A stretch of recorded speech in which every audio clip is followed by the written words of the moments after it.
En principio, a finales del siglo XIX, los judíos y los árabes, no solamente los palestinos, sino los árabes, vivían en un ambiente de convivencia, que la división de los israelitas y los palestinos es una división creada y generada por los ingleses y los franceses en el 1916. Estados Unidos está en una línea de invertir más en términos militares, en lugar de ir reduciendo.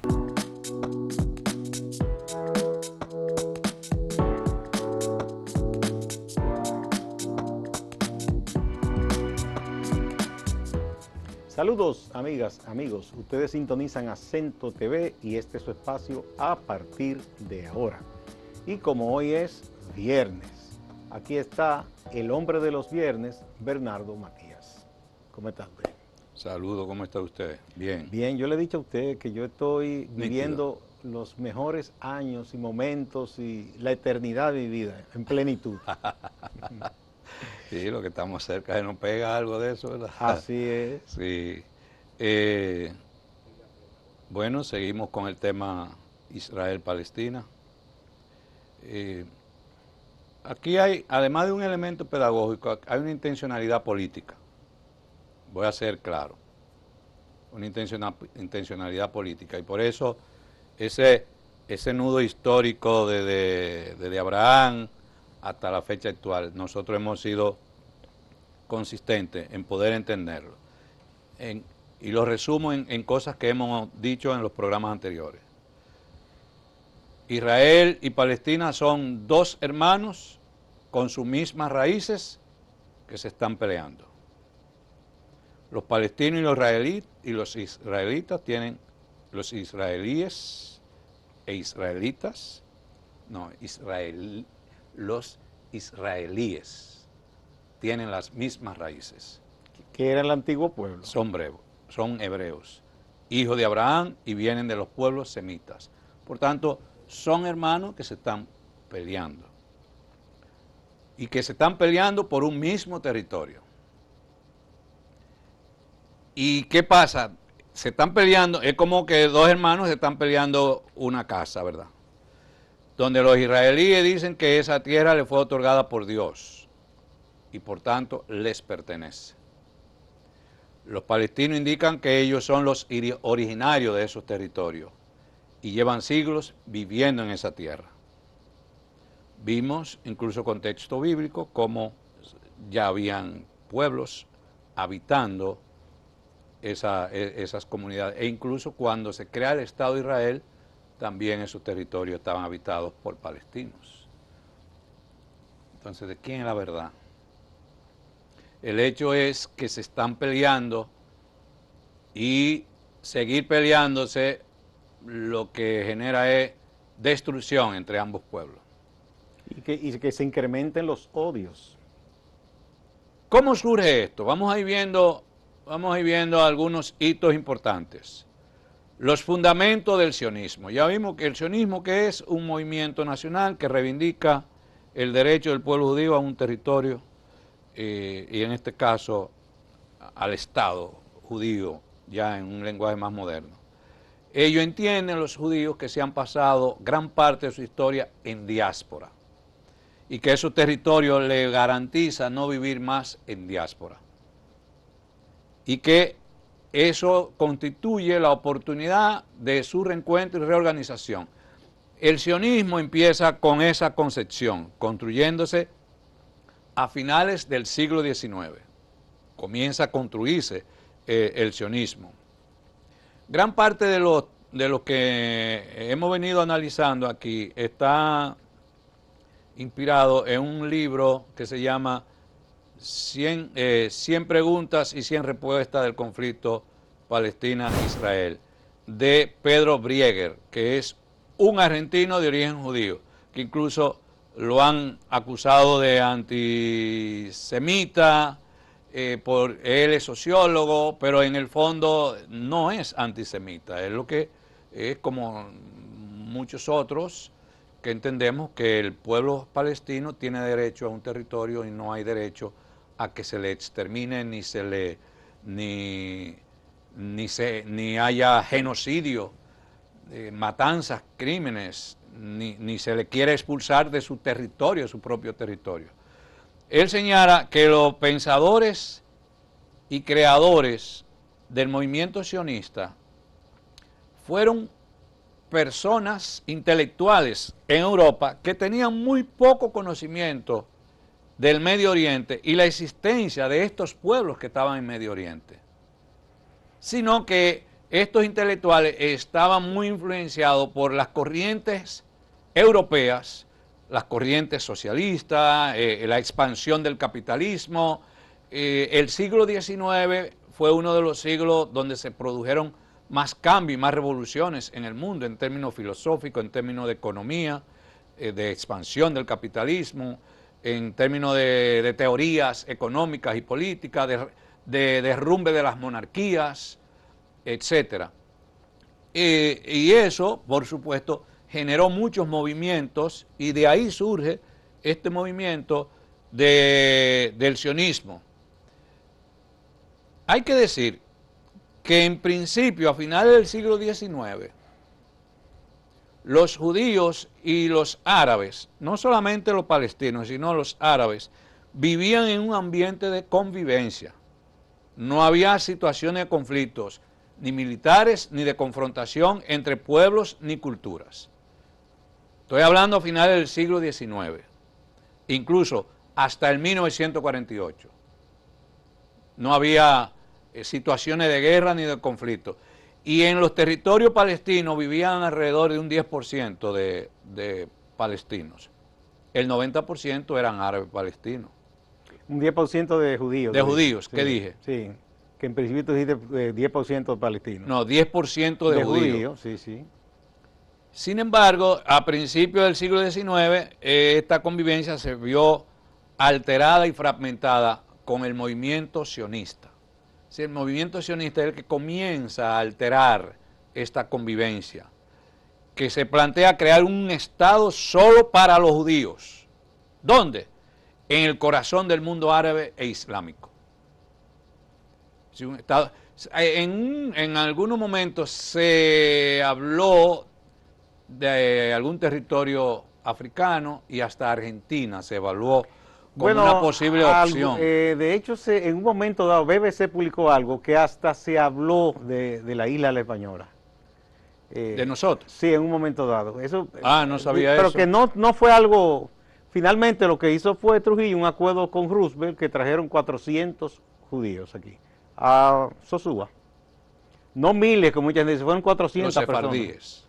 Yo no sé si eran sefardíes, pero se establecieron ahí. Pues bien, el movimiento sionista se define a sí mismo como un movimiento de liberación nacional del pueblo judío. Y sus fundadores consideraban que la única manera de eliminar el antisemitismo, ya ellos hablaban en antisemitismo porque en realidad sufrieron mucha persecución a los judíos en Europa Occidental y en Europa Oriental a finales del siglo XIX y principio del siglo XX. Y necesitaban, que entendían que debía crearse un territorio donde estén concentrados todos los judíos del mundo.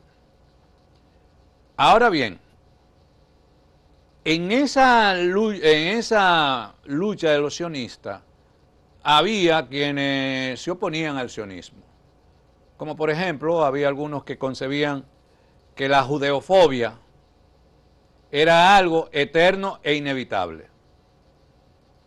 Incluso uno de los líderes del sionismo, León Pinsker, llegó a afirmar que la judeofobia es una psicosis hereditaria e incurable. Wow. Por tanto, es una lucha que nunca terminaría. Pero dentro de los judíos en Europa había religiosos judaístas que entendían que crear un Estado único nacional era ir contra los propósitos mismos de Dios. Porque el pueblo judío se iba a reorganizar, se iba a reencontrar con la venida del Mesías. Es una corriente religiosa que en Europa entendía que el sionismo no tenía razón de ser.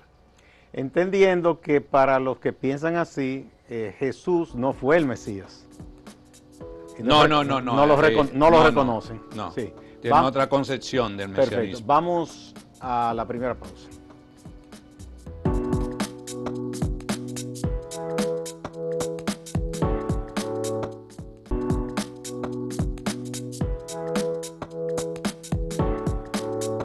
Bernardo Matías, el hombre de los viernes. Aquí está.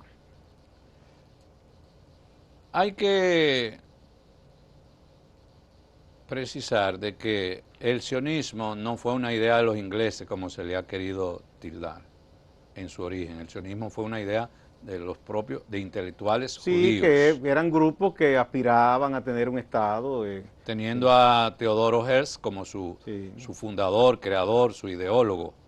Pero que nace en un contexto de expansión del capitalismo y de las grandes potencias europeas de dominarse y repartirse el territorio, e incluyendo a los propios Estados Unidos. Y en esa lucha por la expansión del capitalismo y de las grandes potencias europeas, el movimiento sionista encontró alianzas. ¿Con quién? Con Francia y con Inglaterra, no Inglaterra, Gran Bretaña. El Imperio Británico. Considerado como el imperio más poderoso del mundo en la historia de la humanidad, el Imperio Británico, que ha sido ese imperio que se expandió a nivel de todo el planeta.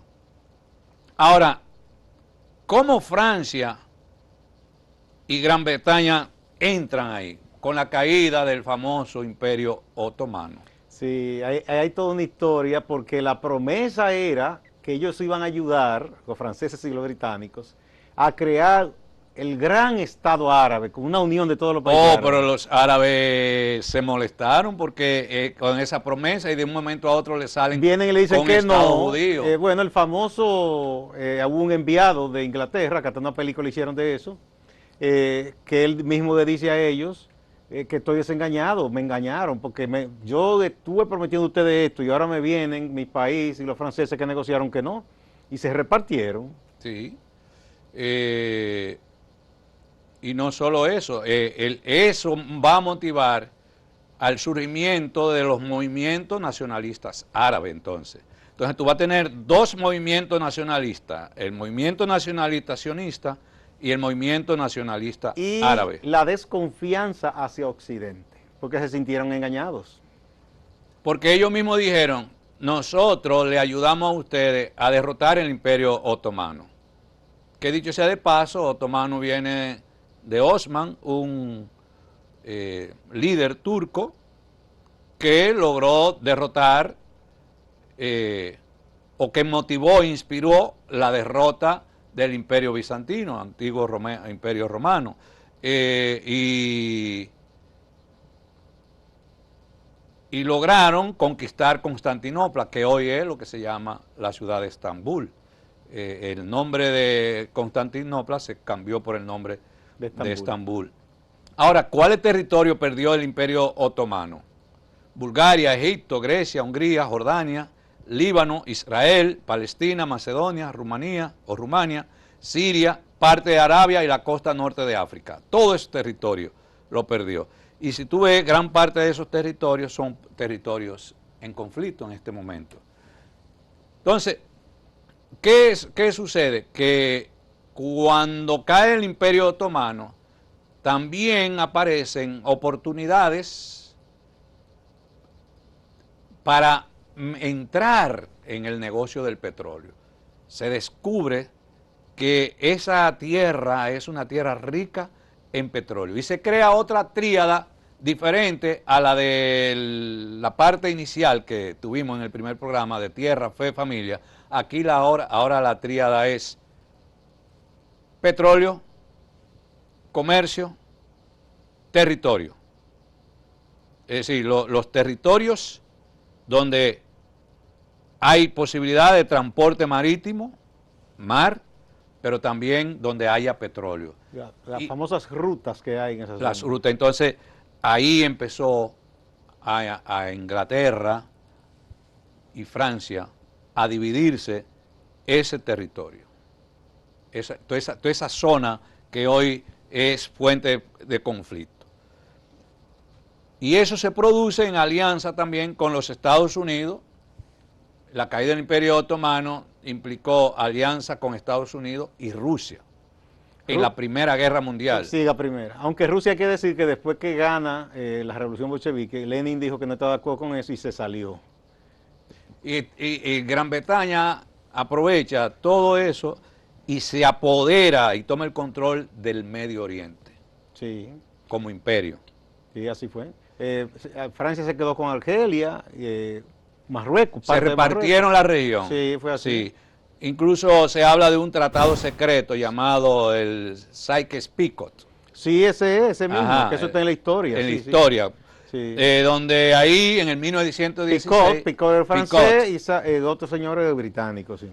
Donde ahí ellos decidieron repartirse el mundo. Entonces, el conflicto de Israel-Palestina, además de los antecedentes que estuvimos hablando, tiene que ver, una vez más, con la repartición del mundo de los grandes imperios. Inglaterra y Francia decidieron repartirse ese lugar, el mundo, y todo teniendo como soporte estrategias militares. Es decir, no es solamente un asunto comercial de petróleo, sino también dominio y control de territorio. Es decir, podemos decir que el producto de que la división de los israelitas y los palestinos es una división creada y generada por los ingleses y los franceses en el 1916 y que es el resultado de la vocación de los imperios de dividirse los territorios. Es un elemento que hay que tenerlo bien claro. Hay un hito importante en ese contexto, que es la famosa declaración de Balfour en 1917. Balfour era un exdiputado inglés y banquero judío vinculado al movimiento sionista, y él escribió una carta al gobierno británico. Leo parte del texto, donde él dice: Majestad, contemple favorablemente el establecimiento en Palestina. Como que se parece al texto bíblico. En Palestina, de un hogar nacional para el pueblo judío, y haga uso de sus mejores esfuerzos para facilitar la realización de dicho objetivo. Pero Balfour dice lo siguiente, que a esa parte no le hicieron caso. También agregaba: se entiende que no se hará nada que pueda perjudicar los derechos civiles y religiosos de las comunidades no judías existentes en Palestina. Esa parte la ha ignorado. La eliminaron. La eliminaron. Convenientemente. Sí, pero Balfour entendía que debía haber una convivencia pacífica. Y que no se lesionara derechos de ninguno de los pueblos no judíos. Los pueblos no judíos.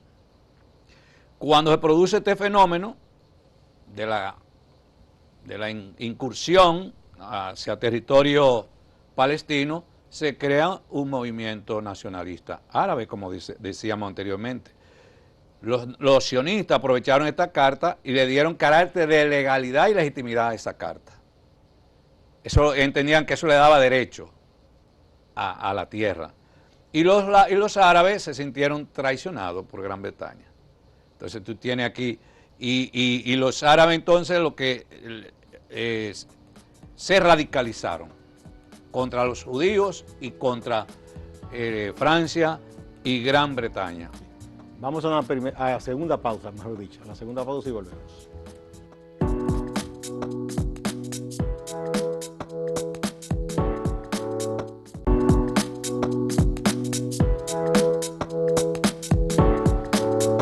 Continuamos con Bernardo Matías, el hombre de los viernes. Para avanzar, ¿verdad?, un poquito y aprovechar los minutos que nos quedan, ¿Qué sucede? Que se crea el Estado judío, pero poco a poco la mayoría de los judíos israelitas entendían que los palestinos no debían vivir en ese territorio. Entonces tú vas a tener divisiones y fragmentaciones políticas dentro de los judíos. Y que cada día lo fueron empujando más y más. Y comienzan los colonos, la colonización. A dejarlo en un pequeño espacio. Penetran, no, hasta que te ponen un rincón y al final el rincón también es mío. Sí. Entonces, los árabes palestinos entienden lo mismo, que Israel no debe tener espacio en esos territorios. Esas son las corrientes más radicales. Y el movimiento de Arafat, la OLP, la Organización de Liberación de Palestina, entró de una línea dura, radical, a una línea más de negociación. Sí, sí, sí. Y eso generó fragmentación y división. Bueno, los acuerdos, los acuerdos de Camp David, que le valieron el Nobel y todo de la paz, él estaba de acuerdo que ya no debían pelearse más con Israel.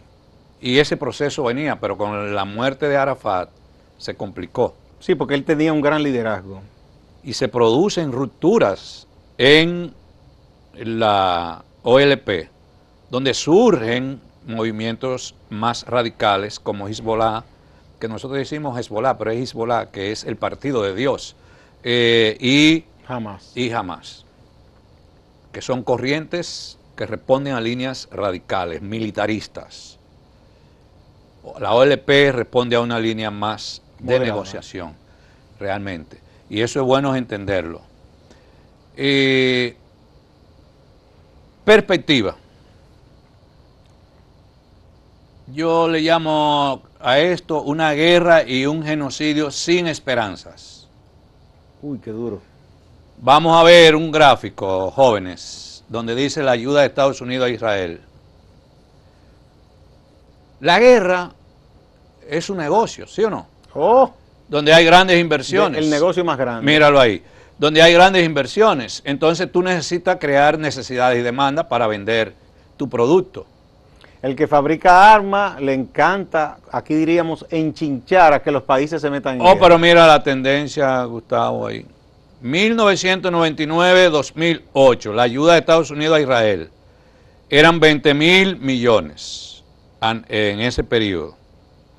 2009-2018 se aumentó a 30.000. Y de 2019 a 2028 a 36.000 en el gobierno de Obama. No, 19 a 28. 2019 a 2028. El de arriba, la parte de arriba. No hemos llegado a 28. No, pero es comprometido ya. Comprometido a futuro, ya. Bien. Hay un acuerdo entre Israel y Estados Unidos, que fue en el gobierno de Obama, para ir dándole anualmente. El año pasado le dieron 3.300 millones de dólares. Hay unos 500 millones de dólares que no están aquí, que fue para crear la cortina de hierro, los antimisiles. Están ahí. ¿Qué me dice eso? Que Estados Unidos está en una línea de invertir más en términos militares, en lugar de ir reduciendo. Si tú me dices, hay una línea de Estados Unidos de ir reduciendo la ayuda militar, eso indica que Estados Unidos tiene como estrategia la paz, la negociación. Pero cuando tú me planteas esta radicalización de un incremento de la ayuda militar, lo que dice es que el conflicto va a incrementar. Y para que entendamos, porque ellos hablan de ayuda. No sé si tú compartes esa lectura. Totalmente. De que tú me dices, pero va a aumentar la ayuda militar. Eso quiere decir que la guerra conviene. Entonces, para que se entienda, siempre se habla de ayuda, como dicen ahora Ucrania, tanto en ayuda, no hay tal ayuda. Eso es un negocio, se saca plata del bolsillo de los contribuyentes estadounidenses para pagarlo a esos grandes conglomerados de las armas estadounidenses, que son los que hacen el gran negocio, que son los que pagan campaña y hacen el último acuerdo de los 36.000 millones establece que Israel solo puede comprar con esos millones armas de fabricación americana. ¿Tú te acuerdas de la PL 480? La tal ayuda a la agricultura. Ajá. Era sí. un dinero, pero era se quedaba allá mismo porque era para comprarle a los productores de allá. Así, es un gran negocio. Bueno. Sí. Lamentablemente ya hemos terminado con estos programas. Yo tenía un paquete de propuestas aquí que da para otro programa. Bueno, cuando retornemos, sí. Después vamos a ver si se puede. Sí, vamos a Muchas ver. gracias, Bernardo. Fue igual a ustedes, amigas y amigos. Nos vemos.